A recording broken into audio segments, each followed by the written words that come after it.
娶老婆是娶胖的好还是瘦的好？我就告诉你，饺子要吃烫烫的，老婆就娶胖胖的。这娶老婆胖了才性感，搂在怀里特柔软，冬天可以暖被窝，夏天还可以挡太阳。生活过得旺不旺，全看老婆胖不胖。老婆没有臀，钱没有地方存；老婆没有腰，钱要打水漂。熊腰又虎背，轻松得富贵；虎背又熊腰，生活节节高。哎，像水桶像水缸，生活才能奔小康，是不是？性格开朗又大方，夫妻恩爱100年长。这街上美女千千万，谁要胖了谁好看。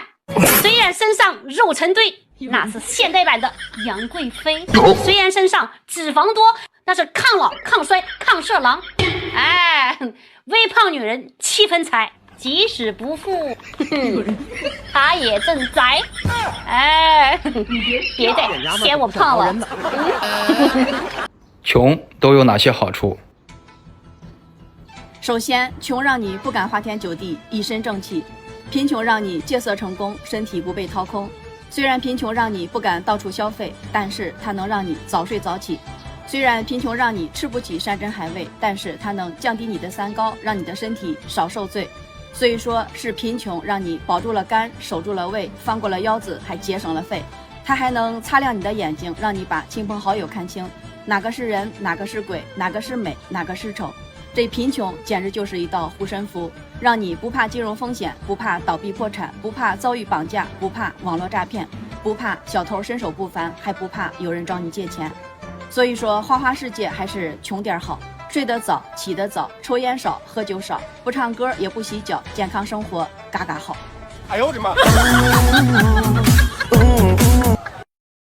我觉得应该让喝酒的人先富裕起来。为啥这么说呢？因为喝酒的人稳定了酒厂的收入，提升了烟厂的销售额，提高了饭店的上座率，增加了技师的提成，刺激了市场需求，带动了经济增长，为国家增加了税收，为国防贡献了力量。如果不让喝酒的人手里有钱，那么这些场所都将会倒闭，他们员工失业。一旦这些人失业了，那就业压力就会随之增加呀，对，社会就会不稳定，金融体系可能就崩溃了，从而引发世界经济的瘫痪，金融危机又会导致资源掠夺，进而引发战争，最终世界都有可能灭亡。哎呦我去，多么的可怕！所以让喝酒的人先富裕起来，那是很有必要的。哎呦我的妈！你以为只有现在的男女之间才会有套路吗？我就告诉你，从古至今啊，都是套路。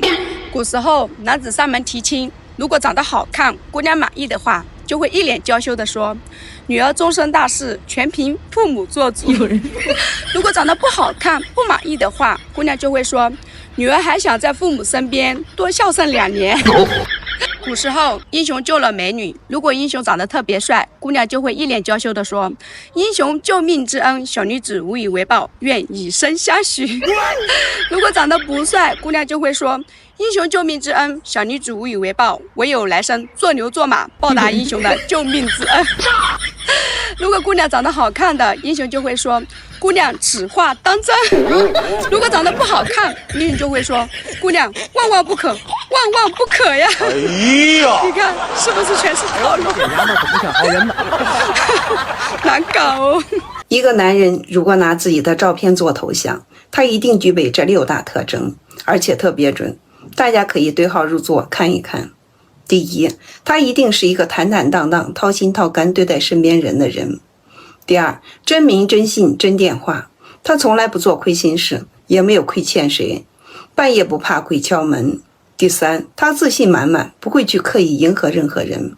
第四，他这个人呢，简单真诚，没有什么戒备心。第五，做人干脆，不拖泥带水。第六，眼光毒辣，做任何一件事情呢，一看就懂，而且内心总替别人着想，担心别人找他的时候找不到。说的是你吗？发现没？办公室挂的字画和老板的人品是相反的。挂天道酬勤，那老板能把人知识的脚不沾地儿；挂上善若水，心比谁都狠。写难得糊涂，那家伙鬼精鬼精的。宁静致远，脾气沾火就着。挂着舍得，那抠门都能抠出你的大粪来。诚信赢天下，奸诈老油条，爱拼才会赢，胆小如鼠，大道至简，规矩比谁都多，挂着格局，数他自己最没格局，忍比谁都凶狠，挂着精气神儿，那家伙颓废的，厚德载物，数他最缺德，缺德带冒烟儿，只有挂春时验孕的老板才是真性情，完蛋了，啥也不是。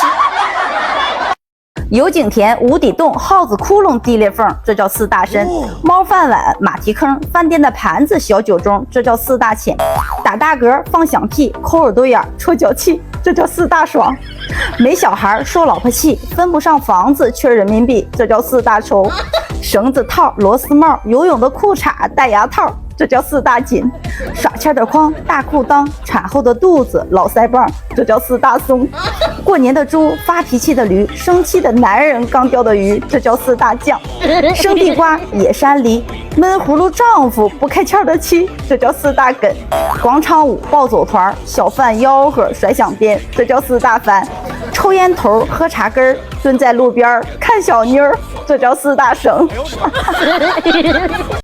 今天我们来聊一聊这个社会上一些奇怪的现象，听完了你一定会有所感受的。那么到底有哪一些呢？我们先来说一说这第一，未婚同居的越来越多，可是这婚后同居的呢却越来越少了。那么第二呢，就是父母过世之后自己不哭，反而花钱雇人来哭，难道你们不心疼，你们不难受不伤心吗？这第三点啊，就是有一些宝妈明明自己的奶水非常充足，可偏偏要给孩子喝奶粉，还说什么奶粉要比母乳的营养价值高。那第四呢，就是努力工作的人基本上不会来事儿，而会来事儿的人呢基本上都不做事。这第五就是现在一个小孩需要2代人来负担上学，还需要买学区房。第六，孙子没有养奶奶的义务，这奶奶也没有养孙子的义务。可是呢，在我们现实生活当中，孙子啊大多数都是由奶奶来带的，照顾他们的衣食住行，上学送放学接，把奶奶累得跟孙子一样。你们有没有看到哪个奶奶是袖手旁观的呢？没有吧。第七，很多年轻人对自己的父母是不闻不问，不管不顾啊，生病了也不管不看。这父母要是生病了，或者是需要点钱，问儿女要钱的时候，他们给父母点钱是横竖都不愿意啊，那叫一个心疼啊。可是呢，他的宠物一旦是生病了，那可不得了，那叫一个细心照顾，陪伴左右，花钱如流水，一点都不心疼。对这个猫猫狗狗比对自己的父母还要亲。第八，就是物业是业主请来管家的，业主本来就是主人，可这个物业呢，他是来服务的呀。但现在我们的现实生活当中，这个物业比业主还要霸道，他给业主定了各种各样的条条框框，稍有不满意他就给你停水停电。